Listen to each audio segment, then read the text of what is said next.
I, 31 female, recently lost my fiance, 37 male, Jake. We'd been together for 6 years. At the funeral, which I arranged and paid for, his brother, 32, Jim, asked me when I would return the engagement ring to the family. For context, the engagement ring Jake proposed with is an ancient family heirloom. It's a gorgeous ring, but what makes it priceless is the story behind it. Jake got the ring from his grandma a month after we started dating. He claimed he knew back then he would marry me someday and wanted to get his grandma's blessing on the ring. When he proposed, his grandma had already passed away, so having the blessings put on the ring made it extra special for both of us. I asked Jim if he was serious, to which he said yes. Apparently his long-term girlfriend, Stacy, saw the ring a while ago and fell in love with it and its story, so she kept nagging him to get her something similar, which he couldn't. So he figured since I can no longer marry Jake, he could propose to Stacy with it. I told him that he was rude that the ring was blessed especially for Jake and me in mind, and even if that wasn't the case, bringing it up during Jake's funeral is incredibly disrespectful. After the funeral, I got a message from Stacy saying it would mean the world for her to be the new owner of the ring, and I could always think of her and Jim's wedding as the bittersweet ending to my relationship. She said the ring was blessed so that one of the grandsons can marry the love of his life, and since Jim is the only living grandson left, he has a claim to it. I blocked her. My ex-mother-in-law also reached out to me and said that although she understands my pain, I can't keep the ring since it's a family heirloom, so I should suck it up and give it to Jim. I snapped and told her no, the ring is staying with me and following me to the grave if need be. It's a beautiful symbol of Jake's love, and I won't let Jim and Stacy sully that memory of him. The ring is legally mine, so all they can do is cry about it and be bitter. They keep harassing me on social media, saying I'm a bad person and that I stole the family heirloom to spite Jim and Stacy out of jealousy, but I ignored them. Today I met up with my brother and he said that although Jim's approach was highly inappropriate, I'm being selfish for keeping the ring for a keepsake. I could always wear different jewelry that Jake bought me in his memory, but they could never replace an heirloom that's been in their family for generations.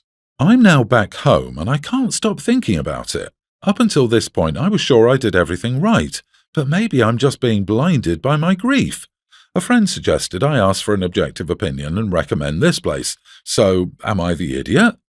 Not the idiot. You were family enough to pay for the funeral. You were family enough to have grandmother's blessing. You were family enough to your partner. The ring is yours, OP. The memory is yours. Gift it to someone whose love you want to bless if you choose. Otherwise, do what makes you happy. Bittersweet ending? How entitled does she think her marriage would ease the pain of losing your fiancé? Screw her, she's disgusting. What if your fiancé hadn't passed? Was she going to demand it once you got married? I would have a plan of a safe place to keep the ring safe if she wants it that bad. Theft may happen. That was horrifically inappropriate and cold-hearted. So, in the middle of a funeral, I feel like I can't stress this enough, the brother demanded the ring back, and now over many days or weeks of grieving, several people are harassing OP for this ring. The ring was given to her by her fiancé, which again was given by the grandmother. Not the idiot, OP, please just block them all. Everyone's the idiot here. The ring is a family heirloom passed down generation after generation. The ring was blessed with the intent of marriage and being a part of that family. If you were to have kids with Jake, it would have been passed down to them, but due to these unfortunate circumstances, neither will happen. Therefore, the ring should be returned to the family, but you should be able to return the ring whenever you're ready.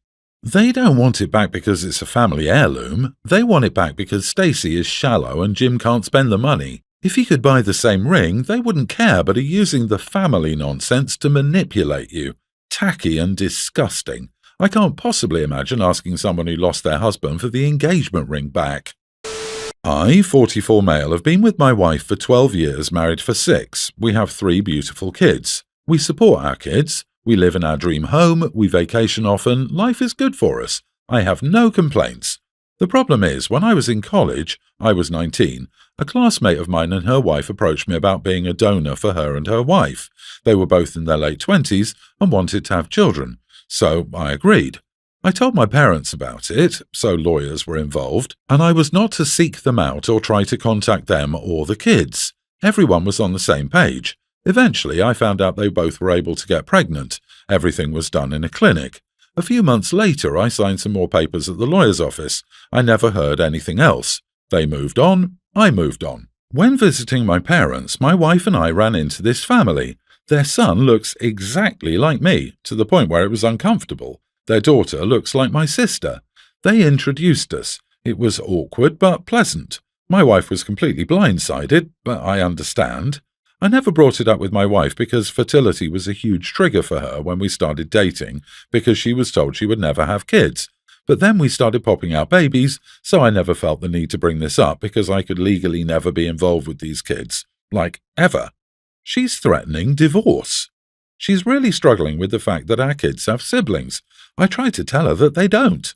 They aren't my kids, and these women, their mothers, mean nothing, literally, to me.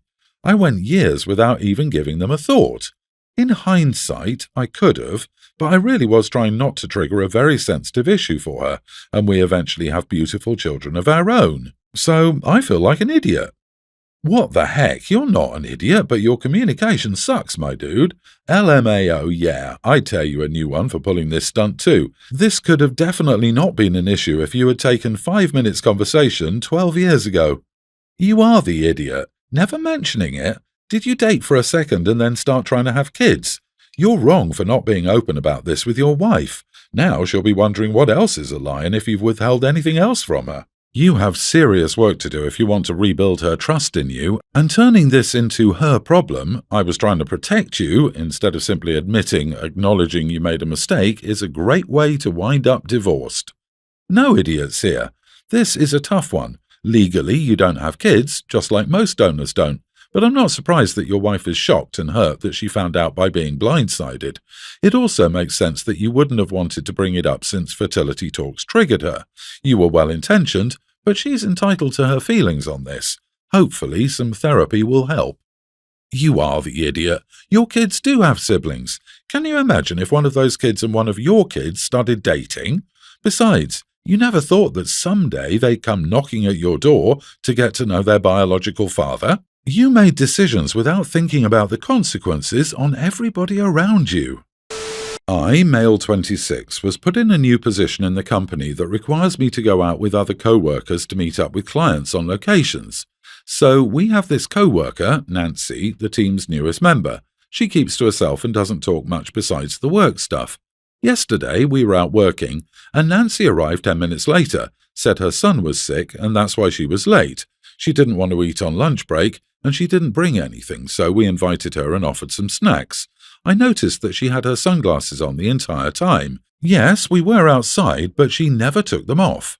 I looked at the sunglasses, and it dawned on me that they were a brand made for men. I didn't know if she knew and whether she intended on wearing them, so I casually pointed it out to her and told her that she was wearing men's sunglasses. She looked at me and asked, "So what?" I said I figured maybe she didn't notice, but it was obvious to everyone else that she was wearing men's sunglasses this entire time. My co-workers started laughing, and Nancy suddenly got up from her seat and excused herself. My female co-worker side-eyed me, then said that Nancy was concerned for her sick kid, and there was no reason for me to be fixated on her sunglasses and humiliate her in front of everyone. I said I was just letting her know, but she said that really it was none of my concern and I overstepped. So I told her I casually just brought it up without any bad intentions, but I was told I needed to apologize to Nancy later, which I didn't because I don't think I said something out of line or overstepping. I was just talking about the sunglasses, since I know these brands. Besides that, if I didn't point this out to her, somebody else would have. My male co-workers thought that Nancy was being too sensitive and I was good and didn't need to apologize. But they could be biased since they always side with me in all of my arguments, so I'm leaving this to you folks. You are the idiot. OP, what did you expect her to do? Jump up and yell, "Oh my God, men's? Men's? Thank you for saving me, OP. I can't believe I wore men's sunglasses and didn't know it. Oh my God, get them off me." Because I feel like you were expecting at least a little of that, with a side of gratitude, and I can't figure out why. Oh, poor OP was just trying to let the nice lady know her femininity was being compromised. What a hero! There's no such thing as men's or women's sunglasses. There's only gendered marketing, idiot. In addition to that, it was none of your business. Maybe none of the women's styles were ones she liked. Maybe none of them fit her. Maybe they were her husband's. And once again, it's none of your bloody business. And stop bullying people at work. Unless there's a dress code that you're responsible for enforcing, pointing out people's attire is an idiot move. You need to apologize. Ugh, for God's sake, who cares? They're sunglasses. Men and women both have eyes. That's such a petty little thing. Do you think everyone is as fixated on gender-specific eyewear as you are? Do you think she should have been embarrassed about it? Maybe she picked those glasses because she liked them. Maybe she couldn't find hers and grabbed her husband's. Maybe she was more concerned about her sick child than adhering to your ideas about gender conformity. I'm more concerned she was hiding red eyes from crying or a black eye, and you went and made her upset by causing everyone to give her more attention. I, 21 female, have a 2-year-old boy with my husband, 21. My parents disowned me for having a baby before marriage, specifically with a white guy, but my husband's family have been wonderful, and I appreciate them a lot. All of them except his maternal grandmother. She doesn't like me because she thinks I'm a gold-digging immigrant. To be honest, I thought old ladies like her only existed in movies. My son has blonde hair and blue eyes like his father, but has curly hair like mine. Nobody in my husband's family has curly hair, so everyone found it cool, but moved on because it's seriously not that big of a deal. My husband's grandmother is another story. She's been saying, "Hair like that does not run in this family," and other similar things, basically implying that my husband is not the father, which is insane because the two are identical. She's obviously saying it to bother me, and my husband and his family confirm this as well. It's gotten more frequent since we got married late last year. My husband's family had a small dinner party yesterday, and for some reason, his grandma started telling my nieces, sister-in-law's kids, tween and teen, that my son isn't a part of the family because of his hair. After about 30 minutes of the three discussing my son's blood relation to them, I went to my husband's grandma and asked her what her deal was. I admit that I was shouting and calling her insufferable and an irritating bug that you just can't get rid of. I then asked if she cheated on her husband because her children don't have his green eyes. She started crying and told me to stop being ridiculous. I just called her a hypocrite. After everyone calmed down, my husband's grandma told me that she knew I wasn't as innocent as I pretended to be and that I needed to learn to respect people older than me.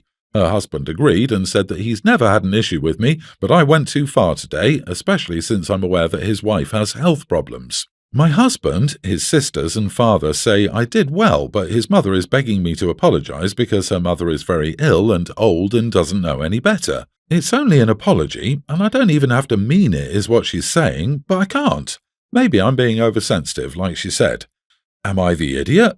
Edit. My husband has told his grandmother to stop multiple times. He isn't close to her or his grandfather for many reasons. He was not in the room when the whole thing happened, but I'm pretty sure he would have said worse due to their history. Not the idiot. Making a victim apologize for standing up to a bully is just a ridiculous premise. I'm sorry nobody stood up to you before and that this was a shock to your system might be the extent of any apology I'd recommend. Don't apologize. That grandma does not get a free pass because she is sick and definitely not for being old. She knows what she's saying is wrong. It's hurtful to you and your son, and no one should condone it. Granny needs telling off, and you did that. If you apologize, you're telling her it's okay to disrespect your child, and you're giving her a green pass to do it at will. Not the idiot. If she can dish it, she should take it. And additionally, in my experience, toxic people's health is not affected by others' responses to their toxicity. They just thrive off the attention, whether positive or negative. Your husband's mother, though, seems to be affected by what happened, so the only person you would apologize for if you chose to would be for her. My husband and I have 4 kids, a toddler between us and older kids from his previous marriage, ranging all teens. Dear husband works 1 week out of town and then is home for a week. The older kids are with us when he's home, with their biological mom when he leaves to work. I have a Belgian Malinois myself. My oldest step has a 2-year-old Labrador. So here's what's up. Spring break fell on a week where dear husband is out of town and the older kids are with their mom. So I packed up my little Sprinter to take the toddler and our Mal camping and then to my parents' place for a few days. The oldest step was supposed to be road tripping with some friends, and the other kids were going to go to a more local resort with their mom. So we're out in the driveway saying goodbye to the kids before they head back to their moms. I say, see you next week. Stepson replies, We'll drop Fido, the Labrador, off on Monday, so we'll see you then. This is the first I'd heard of the dog coming back, so I said as much and pointed out that I would already be gone on Monday. He says, "Oh well, I guess we could just leave him now then." The Lab is a nice dog around the house, but he's not easy to travel in a Sprinter van with. He's trained well for duck hunting, which is what the kids do with him, but he's not the greatest when walking on a leash. His manners around crowds and other dogs, or manners inside a small place like a camper van, not so good. For example, he chews and non-stop bothers the female mal if she doesn't have some place to get away from him. On the other hand, the mal can walk in crowded public places and be virtually invisible. Long story short, I would take Fido if my husband or one of the other kids were coming along in our larger camper, but was not going to jam him into the Sprinter with what our travel agenda entailed. I told the kids I was not prepared to take the dog. They hadn't said anything to me about it to give me a chance to plan, so I wouldn't be able to watch him. Their bio-mom had also made plans that were not dog-friendly, so the oldest son's trip had to be cut short to watch the dog until they could get him in to be boarded, and a day was cut off the resort trip for the younger kids as well. Bio-mom was also peeved that it cost to board the dog. While logically I don't feel like it was my responsibility to take the dog when no one bothered to ask me about it first, I feel bad that spring break plans got thrown for a loop for the kids. Am I the idiot for not sucking it up and just jamming the extra dog in the van? Not the idiot. It seems as though when you alternate weeks with the kids, the dog goes with the kids. It was rude of them to assume that you would take the dog for a week that you wouldn't normally have it. It was poor planning on their part. The kid and mom should have asked, not just assumed they could expect you to dog sit while they were on vacation. Good for you for sticking to your plans. There's being accommodating, and then there's being taken advantage of. Better their headache than yours. Other people's poor planning is not your responsibility. Everyone's the idiot here. Where's their dad in all this? He's the one who needs to establish some ground rules with bio-mom about these expectations. She shouldn't be communicating with you through the kids. Dad expects the kids to ask and plan if they need something out of the ordinary. I'm sure bio-mom assumed plans were already made. She is very low contact, and it makes her incredibly anxious to speak to me unless it's through the kids, so I'm sure it hit her as just as big of a surprise. Eek, that's not good. Sorry, but it is your husband's job to be in charge of that, not the kids or you. Sounds like your husband and the ex don't communicate. Not cool at all. To be clear, if it's their mom's week, then dad is out of town, therefore every time you keep the dog, you are free pet boarding for their mom. She's the one taking advantage of you through the steps.